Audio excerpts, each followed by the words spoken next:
"Get out," said the student. The other 31 occupants of Workshop Bay 7 went very still. Instructor Pevath had not expected that. He had been midway through distributing the structural analysis charts when the young Pellish student, Retha, stood up from her bench and said those two words directly to him. Not loudly, not with aggression in the physical sense, just flatly, the way you state a measurement that no longer works. Pevath was a Vorai, which meant he had 3 primary threat responses: display, retreat, or counter-display. All 3 were currently cycling through his nervous system at speed. Retha was a Pellish, which meant she had roughly 4 times his muscle density, a flexible endoskeleton designed for burrowing through packed stone, and absolutely zero cultural programming that said backing down was shameful. She was also 14 years old by the galactic standard measure. "You are a student," Pevath said carefully, "and I am the assigned instructor for this session. You marked my structural model as invalid because I used load-bearing calculations from Pellish engineering tradition," Retha said. "The model held. I tested it. Yours collapsed at the 4th stress point. You are not qualified to evaluate my work." Someone in the back of the room made a sound. Pevath could not determine if it was amusement or distress. Pevath set down his charts. He had been an instructor at the Vorai Pellish Duvan Joint Technical Academy for 11 years. He had managed difficult students before. He had not managed a student who was technically correct. He left the room. He did not mean to not come back. He fully intended to speak to the administrative office and return with appropriate documentation of why Retha's behavior was in violation of conduct standards. Instead, he walked past the administrative office, past the transit platform, and 3 hours later submitted a formal resignation from the station's education roster, citing irreconcilable methodological conflicts. That left Workshop Bay 7 with 32 students, no instructor, and a practical examination scheduled in 6 days. Station Administrator Quethanara received the resignation notification at the same moment she was already managing a coolant routing dispute between 2 cargo guilds, a sanitation malfunction on level 12, and a strongly worded message from Delegate Churith of the Interspecies Academic Oversight Board, who would be arriving in 8 days to conduct a formal review of the Academy's current term performance. She read Pevath's resignation 3 times. Then she looked at the examination schedule. Then she looked at the current list of credentialed educators on the station. There were 4. 1 was Pevath, 1 was currently in medical recovery. 1 was assigned to the youngest cohort and could not be moved without triggering a cascade of scheduling violations. The 4th was a visiting curriculum liaison from Earth, here on a 14-day exchange permit to observe and share notes with the Vorai Instructional Board. Her name was Dr. Maren Voss. She held credentials in secondary applied sciences, mathematics, structural theory, and something called cross-cultural facilitation, which Quethanara had never seen on a certification before. Her visitor permit specified clearly that she was here to observe, not to instruct. Quethanara pulled up the permit modification codes. Maren Voss had been eating lunch in the station's secondary commons when a message arrived marked Urgent Administrative Request. She read it, looked at the attached class roster, checked the examination schedule, and then sat quietly for 30 seconds eating the rest of her meal, because whatever came next was going to require energy. Then she walked to the administrative office. "You want me to take over the cohort," she said.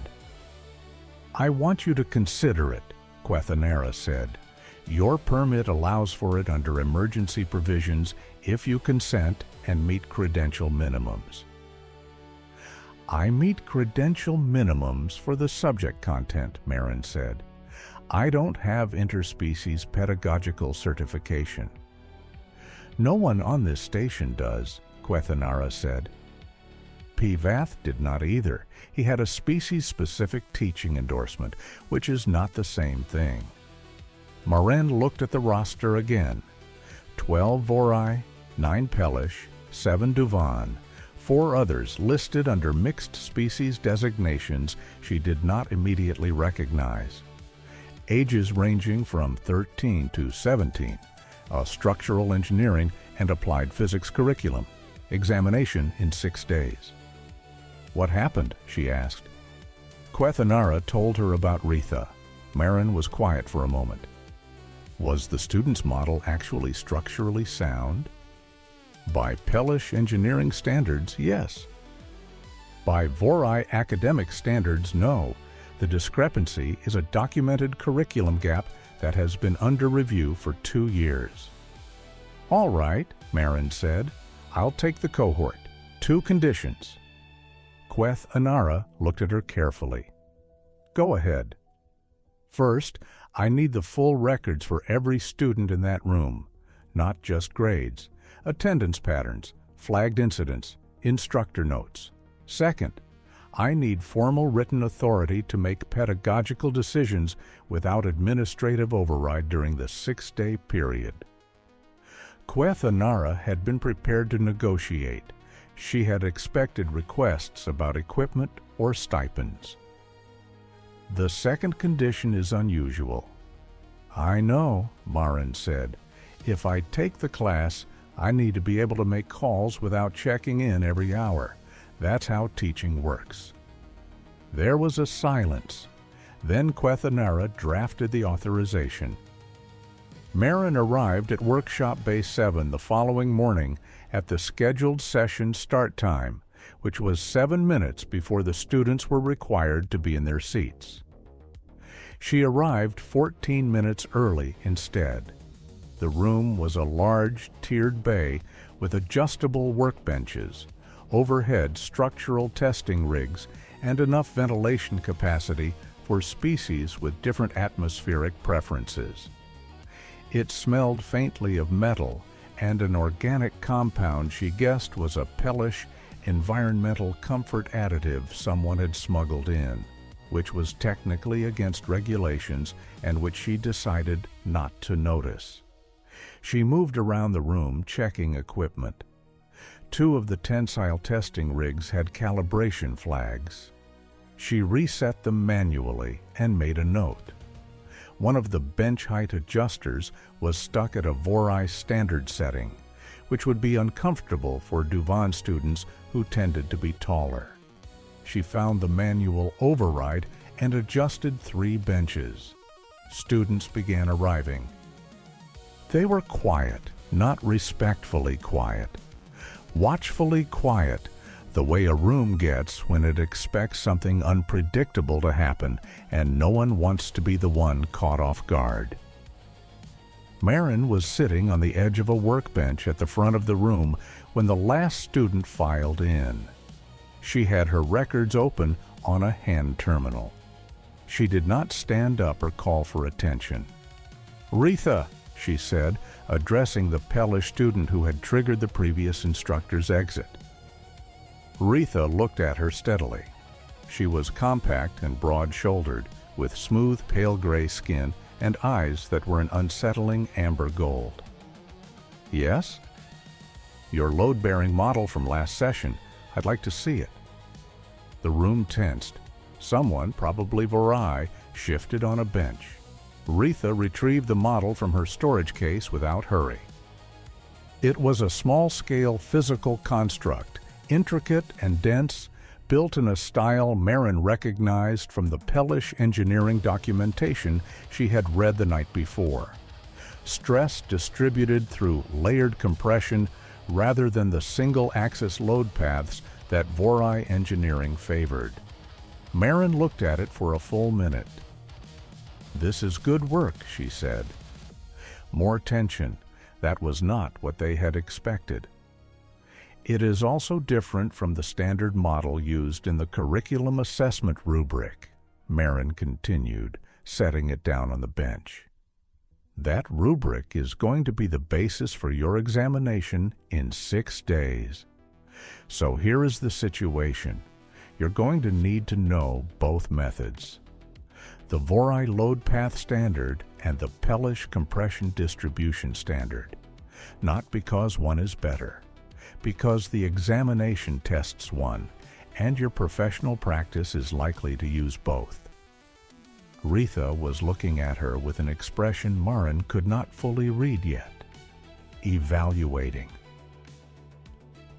"We will spend today on where those two methods agree and where they conflict, and why those conflicts exist in the first place," Marin said. "Then you'll choose which method to use on any given problem and justify the choice. That is, as far as I can determine, the actual skill the examination is trying to measure. It has just been taught as if there is only one right answer." "The previous instructor said there was only one right answer," said a Vori student near the middle of the room. He was introduced on the roster as Drath Savan, and the instructor notes described him as technically strong and accustomed to leading his peer group. "The previous instructor is not here," Marin said without inflection. "I am. We can spend time on that fact, or we can spend time on structural engineering. I'd rather spend it on structural engineering." Drath Savan was quiet, not submissive, but quiet. Marin picked up the chalk stylus from the front bench and turned to the display surface. "Let's start with the failure modes," she said. "Every structure fails eventually. What matters is understanding how and predicting when. If you know that, you can decide which design approach fits which situation." "Retha, can you walk us through the stress distribution in your model?" Retha stood. She did not look surprised exactly. She looked like someone who had prepared for a different fight and was now recalibrating. The first 3 days were not smooth. Drath Savan pushed back on 2 separate occasions, once by citing regulations about curriculum deviation and once by attempting to demonstrate during a group exercise that Marin's approach to calculating shear tolerances was less efficient than the standard method. Both times Marin acknowledged the point, asked him to show his work at the display, and then pointed out precisely where his calculation was faster and where it missed a variable. She did not embarrass him. She did not let the error slide either. On the second day, a Duvan student named Wessel knocked over a pressurized testing canister while repositioning equipment during a live demonstration. The canister was full of particulate tracer compound used to visualize airflow through structural voids, and when it hit the floor and ruptured, it released a dense gray cloud that filled roughly a third of the bay instantly. Marin had been standing near the canister station when it happened. She did not shout. She moved. "Everybody stop. Hands on your bench. Eyes closed if your species has particulate sensitivity. Do not move toward the door yet." Her voice carried, not because she raised it much, but because of timing. She spoke in the first half-second of silence after the canister hit, before anyone had decided whether to panic or not. "Ventilation override is the blue panel, left wall, 40 centimeters up from the floor. Drath, you're closest. Hit it." Drath Savan turned, found the panel, hit it. The overhead vents opened with a mechanical clunk and began pulling the particulate cloud upward. Within 90 seconds, the bay was clear enough to breathe without discomfort. Marin walked to Wessel, who was standing rigid with acute distress. "Are you hurt?" "No," Wessel managed. "I did not secure the canister correctly. I am sorry." "You'll secure it correctly from now on," Marin said practically. "Check the floor for any residue you might slip on, and then let's look at why the fitting on that canister doesn't have a safety lock. Because it should, and it doesn't, and that's not your fault." She spent the next 12 minutes walking the class through the actual design flaw in the canister mounting bracket, why it was dangerous, and how to report equipment deficiencies through the station's formal process. It was not in the curriculum. It was directly relevant to keeping themselves alive in any actual engineering environment. Wessel listened with an intensity that suggested he was writing it into some permanent layer of his memory. On the third day, a different problem surfaced. 3 of the 4 students listed under mixed species designations were Keth Vora, a species Marin had found very little documentation on in the station's academic records. They sat in a cluster at the back of the room and had not voluntarily contributed to any discussion. Their work, when submitted, was technically adequate. Not strong, just adequate. Marin pulled their previous term records after the session. They had all scored significantly higher in sessions under a different instructor 2 terms ago. Same subject material, different teaching format. That instructor had used a demonstration-first method, showing the complete process before explaining the components, rather than the component-first method that Pevath had used and that Marin had largely inherited. She spent 2 hours that evening reading about Keth Vora cognitive processing preferences. The existing literature was thin and inconsistent, written almost entirely by non-Keth Vora observers who disagreed with each other. She found 3 short documents written by Keth Vora researchers directly, and those were more useful. The next morning, she reorganized the first hour of the session. Instead of starting with component analysis and building toward a model, she walked the class through building the complete model first, physically, hands-on, before explaining any of the theory. Then they took it apart and rebuilt it with the theory layered in. Drathsevan noticed, "This is not the standard session sequence."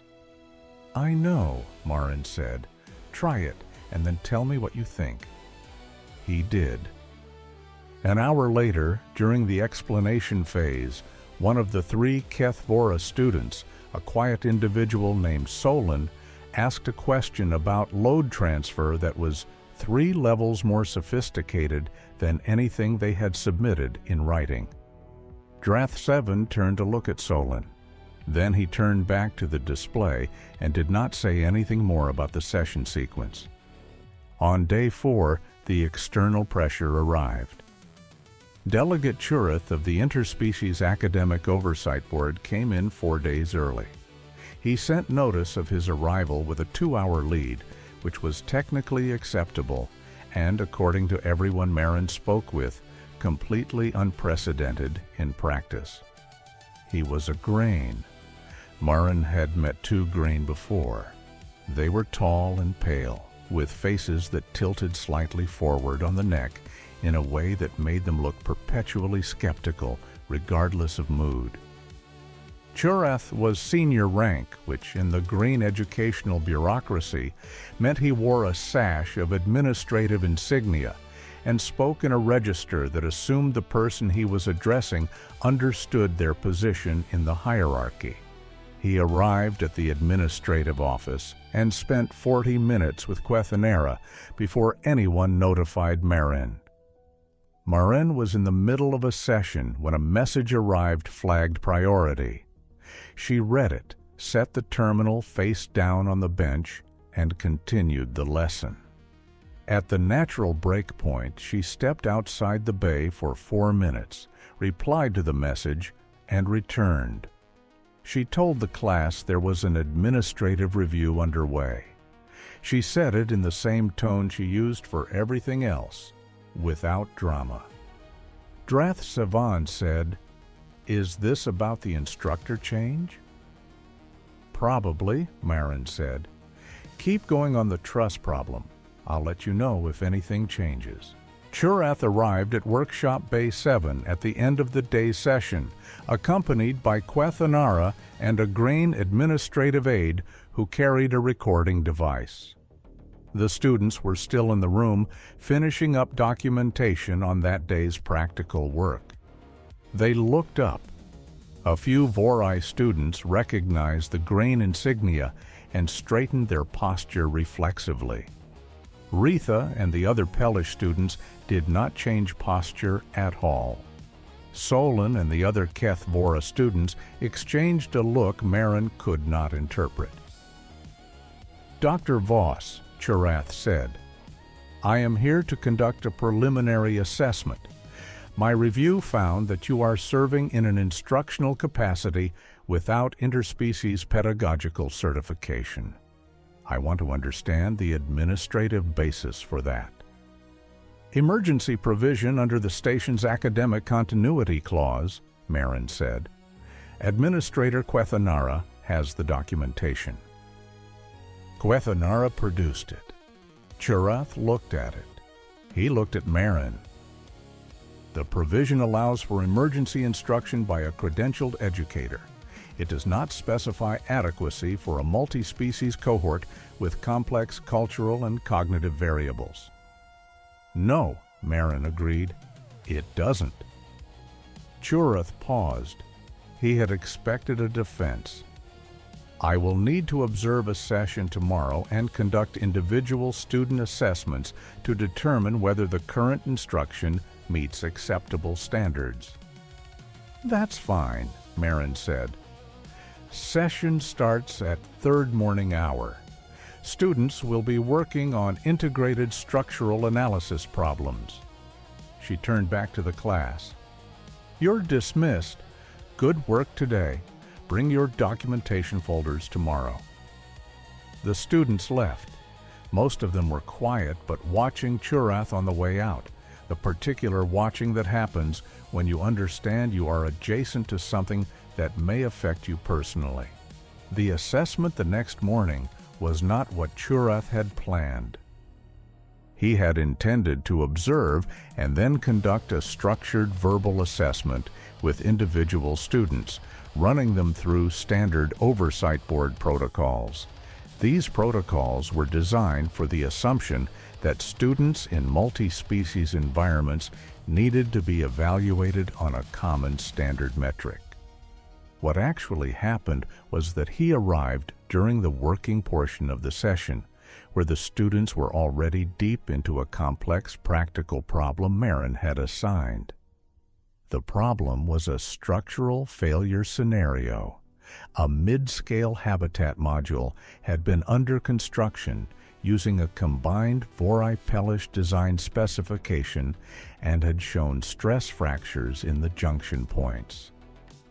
The class had been given the full build documentation and asked to identify the failure origin and propose a corrective approach.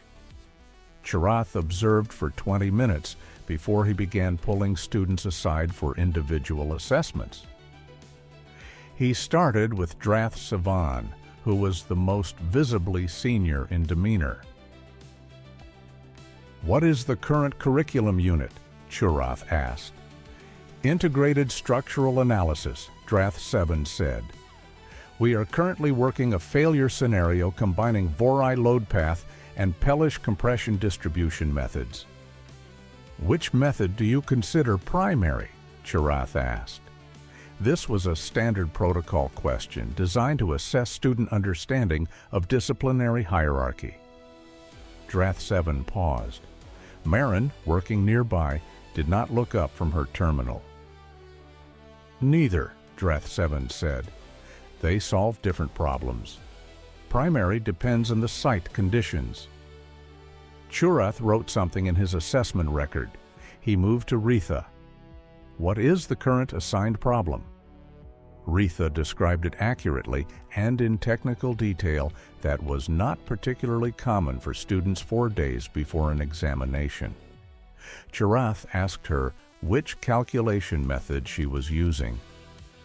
The Pellish distribution method for the junction analysis and the Vorai load path method for the main span, Retha said. The junction is under complex multidirectional stress. The main span is linear. How did you determine that? Dr. Voss showed us the failure mode analysis for both. I picked the method that matched the failure mode. Chirath moved on to Wessel, who had been the quietest student in practical sessions since the canister incident. Wessel described the assignment, his current approach, and then, without being asked, pointed out the equipment documentation he had filed on the testing rig calibration issue he had noticed that morning. "You filed a deficiency report?" Chirath said. Dr. Voss taught us that unlogged equipment problems are safety failures waiting to happen, Wessel said, even if it is probably not serious. Chirath went quiet for a moment. Then he moved on. He spoke to Solon. Solon, who had not voluntarily spoken in the first 3 days of the course, answered all of Chirath's assessment questions with precision, and then asked Chirath a follow-up question about how the Oversight Board's standard metrics handled Kethvora learning pattern research, because there was a gap in the documentation Solon had been able to find, and Solon wanted to understand it. Chirath was silent for a long moment. He said he would review the relevant documentation. After the session ended and the students left, Chirath remained in the bay. His aide had stopped recording. Quethanera stood near the door with an expression Marin had learned to interpret as prepared for a difficult conversation. Your students performed at or above standard on every verbal assessment metric, Chirath said. Good, Marin said, straightening the workbenches. The Kethvora student asking a methodological question about our board protocols is irregular, he said. Solon is engaged, Marin said. That's a good sign. It is unusual for a student to question the Oversight Board's methodology. Marin set down the calibration tool she had picked up. Delegate Chirath, Solon asked a genuine academic question about a documented gap in research coverage. That is what I expect from students 4 days into an intensive structural engineering unit. If the question seemed irregular, that might be worth thinking about. Chirath was quiet. My concern, he said finally, is that the instruction is occurring outside certified interspecies pedagogical standards. The fact that these students are performing well does not resolve the credentialing issue. You're correct, Marin said. It doesn't. That's an administrative question for you and Administrator Quethanera to resolve. My job is to make sure those students are ready for the examination in 2 days. She was not being dismissive. She was being precise. Chirath registered the difference because he spent another few seconds looking at her before he turned to Quethanera and said he would submit a preliminary finding by the following morning. That night, Chirath submitted his preliminary finding. It was neither a clearance nor a suspension. It was a flag, which in Oversight Board terminology meant the current instruction could continue, but was under formal review, and that any examination conducted during this period would be held in provisional status pending the final determination. Provisional status meant the examination scores might not count. Marin read the document at 2200 hours. She read it twice, then set it aside, and went to sleep. The next morning, she arrived at Workshop Bay 7, 17 minutes early, and found Drath 7 already there. He had let himself in with his student access credentials, which were valid for the bay, and he was standing at the display surface with his documentation folder open, working through problems. He did not look embarrassed to be caught arriving early. "I heard about the oversight finding," he said. News moved fast in a closed station environment. She should not have been surprised. "Who told you?" she asked. "My family has contacts in administrative services," he said, which was a Vorhai way of saying that someone who owed his family a favor had passed along sensitive information. "The examination may not count." "It may be held in provisional status, yes," Marin said. She began her pre-session equipment check. "That is unacceptable," Drath Sivan said. "I understand," she said. "Keep practicing. If the examination scores count, you want them to be good ones. If they don't, you still want to actually know the material." Other students began arriving. Other students began arriving. Several of them had also heard about the provisional status. Retha came in with her jaw set in a way that suggested she was carrying either significant irritation or significant determination, or possibly both. Solon and the other Keth Vora students sat down, opened their documentation, and said nothing. But all three of them were watching Marin with a quality of attention that felt different from how they had watched her on day one. "We have heard the examination may not count," Retha said. "That is a possibility under the provisional finding," Marin confirmed. "Because of your credentials," Retha said. "That's the stated reason, yes." A silence. Drath Sivan was still working. Wessel was looking at his documentation, but not appearing to read it. "Then what do we do?" Solon asked. Marin set down the calibration records and looked at the room. "You do the same thing you were going to do before any of this. You learn the material, you do the examination, you do it well. The administrative question is between the oversight board and the station administration. It is not yours to carry." "It is ours if the results are discarded," Retha said. "Yes," Marin said. "Then it becomes something you address through the academic review process with documented evidence of your preparation. Which means doing the work now." She walked to the display. "We have 2 days. Let's use them." The examination happened on schedule. It was a 3-part practical and written assessment administered in the Bay under standard protocol. Marin was not permitted to assist during the examination itself. She sat to the side and monitored compliance.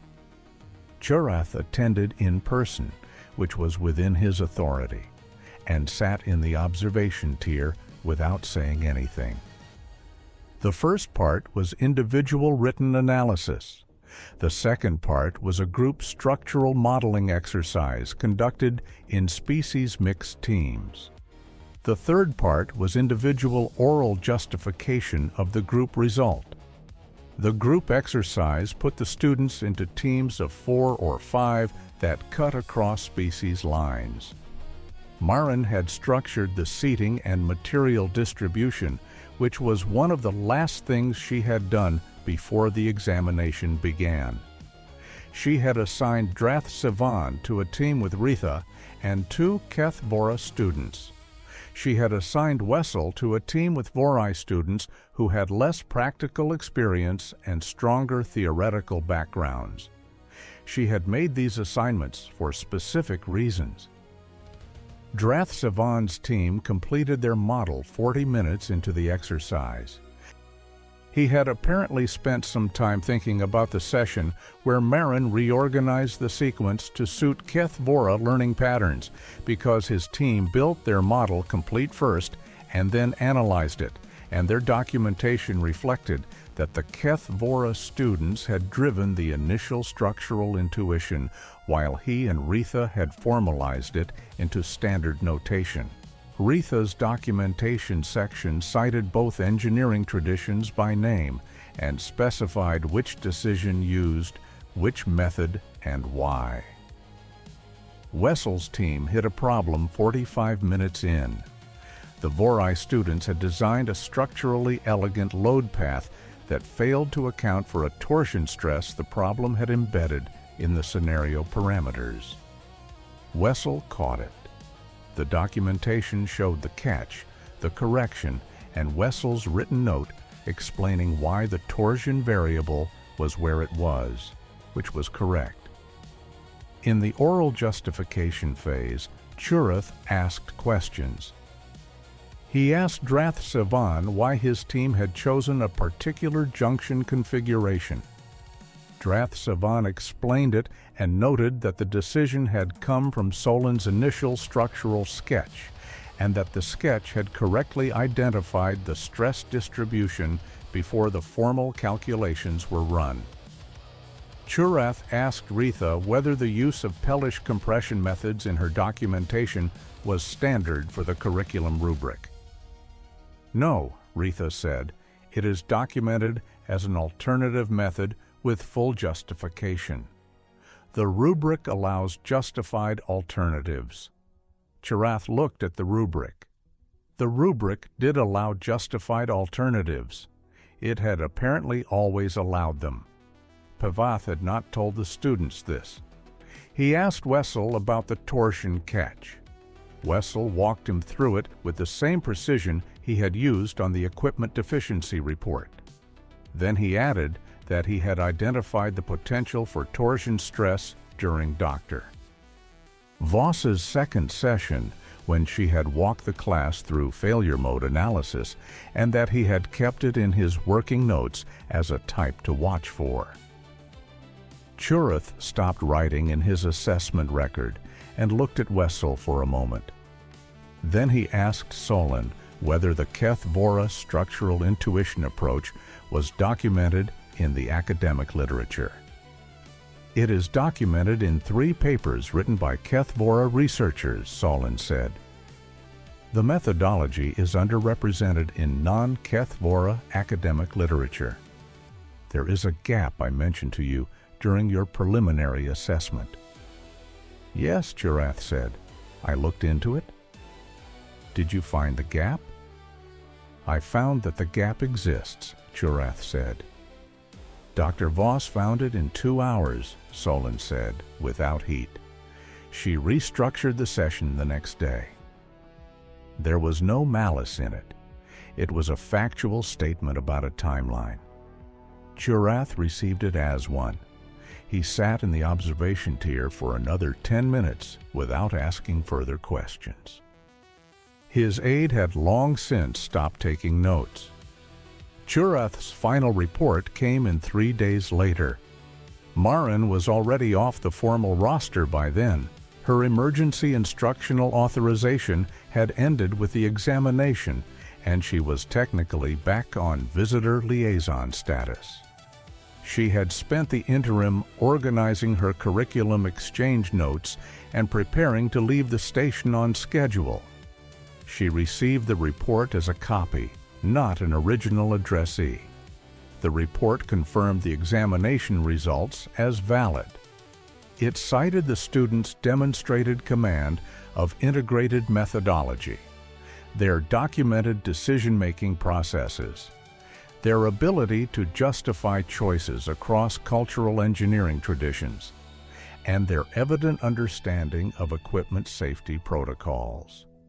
It also cited Wessel's equipment deficiency report, Solin's academic gap observation, and Drath Sivan's team's cross-species collaborative documentation. It noted that the students had received instruction from a human educator operating outside standard interspecies certification, but that the outcomes exceeded standard expectations for the cohort level. The final section was 2 paragraphs. The first said that the Oversight Board would open a review of whether current interspecies certification standards adequately accounted for instructors who achieved results through alternative methodological frameworks. The second said that Dr. Maren Voss's instructional approach and the outcomes it produced would be submitted to the board's Methodology Review Committee as a case study. Maren read both paragraphs. She filed the document in her records and went back to her exchange notes. Quethanara found her in the secondary commons 20 minutes later. "You read the report?" Quethanara said. "Yes." "That is the most positive finding the Oversight Board has issued for a non-standard instructional arrangement in 6 years," Quethanara said. "I'm glad the students' work was recognized," Maren said. "Your work was recognized," Quethanara said. "The students' work was recognized," Maren said, again, not to be difficult. "I set up the conditions. They did the work." Quethanara studied her for a moment with the slightly baffled expression that Maren had come to associate with aliens who were trying to understand a human making an accurate distinction rather than a modest one. "You will be returning to Earth on schedule?" Quethanara asked. "Yes, day after tomorrow. The Academy will note the contribution to the institutional record." "That's kind," Maren said. "Make sure Retha's engineering tradition documentation is formally integrated into the curriculum. The rubric allowance was already there. Someone just needs to tell students it exists." Quethanara made a note. On the last morning before departure, Maren went to Workshop Bay 7 to return the equipment calibration records she had been keeping. The bay was empty. There was no session scheduled. Drath 7 was there again. This time he was sitting on a workbench rather than working at the display, which was unusual enough that Maren paused at the door. "Session is not until 3rd hour tomorrow," she said. "I know," he said. "I came to return this." He held up the Pellish structural model Retha had built. She left it when she went to tell her family about the examination results. I said I would bring it back to the bay. Maren took the model and set it on the storage shelf. "How are the results being received?" "Very well," Drath 7 said. "Retha's family is satisfied. Mine is also satisfied." He paused. I had doubts. "About the instruction?" Maren asked. "About you," he said, without particular emphasis. "You are a human. The station hadn't had a human instructor before. I was not certain your methods would work for us." "That's a reasonable thing to be uncertain about," Maren said. He looked at her. "I did not expect you to agree." "Why not? It was a reasonable concern. Unfamiliar instructor, different species, high-stakes term. Being uncertain was the correct initial position." Drath 7 was quiet for a moment. "The Pellish compression method and the Vorai load path method," he said slowly. "They both work. They solve different problems." "Yes," Maren said. "You applied the same logic to instructing us." She picked up her calibration folder. "That is the job." He slid off the workbench. "I will recommend the approach to my academic counselor for future curriculum design." "That's a good idea," she said. He left. Maren stood in the bay for a moment with the empty testing rigs above her and the workbenches in their adjusted positions, which nobody had reset back to Vorai standard since she had changed them on the first day. She made a note in her curriculum exchange report recommending that the station acquire multi-species adjustable benches as a standard equipment upgrade with cost estimates. Then she closed the bay and headed for the transit platform. The Oversight Board review took 4 months. Marin was contacted twice for documentation, which she provided promptly. The review produced 2 outputs. The first was a revised interspecies pedagogical certification pathway that included competency-based testing as an alternative to the existing course completion requirement, which was the change with the most immediate practical effect, and which Marin's case had specifically highlighted. The second was more gradual. The Vorai-Pellish-Duvan Joint Technical Academy began the following term with an updated assessment rubric that formally documented the multi-tradition approach across 8 subject areas. The update was driven partly by the Oversight Board case study and partly by a petition from the student cohort that had been in Workshop Bay 7, written collaboratively and submitted through the standard academic review process. The petition had been Retha's idea. The documentation format and the cross-species collaborative structure of the submission had come from Drath Sivan. Solon had contributed the methodological references, pulling from the same Kethvora research papers that Marin had found during her 2-hour literature search on day 3. Wessel had filed the cover documentation with the Oversight Board Administrative Office and included a note about the submission timeline that Queth Anara later told Marin had resulted in the petition being processed in 3 weeks rather than the standard 3 months. When Queth Anara sent the update, she included a simple note: "The students are managing without difficulty." They appear to have learned how to use the review process rather than only work within it. Marin wrote back, "That was the goal." Back on Earth, she was teaching a secondary applied sciences class. The school was an ordinary building in a mid-sized city, nothing remarkable from the outside.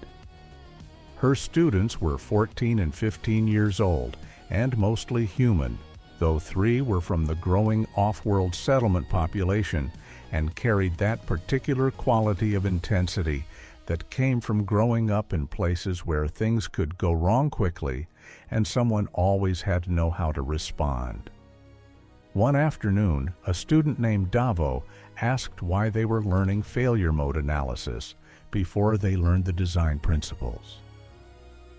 "Because structures are more honest about what they are when they fail than when they're standing," Marin said.